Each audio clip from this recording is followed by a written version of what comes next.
ulichukua uongozi wa urais ukakuta stesheni ya gari ya moshi imewekwa Nyamira pale Ikonge.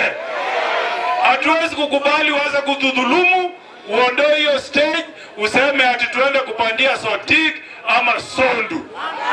Nyinyi wa Kisii mtakubali hiyo? Sisi hatuwezi kubali. Na huwezi kututisha ati unataka kukasirika na jamii ya Omogusi kwa sababu kijana yetu ambaye anaitwa Dr. Fred Okengo Matiang'i anatafuta urais. Sisi tutampigia kura upende usipende. Kweli ama si kweli? Kweli ama si kweli?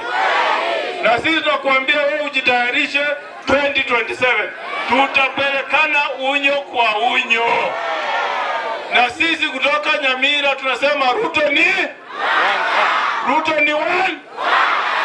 Kabla ututembelee, kitu ya kwanza utakuja utuambie gari ya moshi itasimama Ikonge ama haitasimama. Hiyo ndio sauti ya Omogusi. Tuko pamoja watu wangu?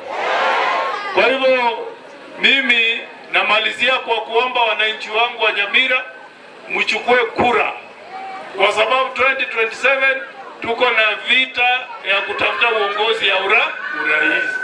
Kwa hivyo mtafute kura, wakihesabu wale wananchi ambao wamechukua kura mingi, Kisii tuwe namba 1. Hapo tuko pamoja. Tutawaleta watu hapa mashinani. In the next 1 month watu wa kushika kura watakuwa kwa vijiji. Kwa hivyo msiwaje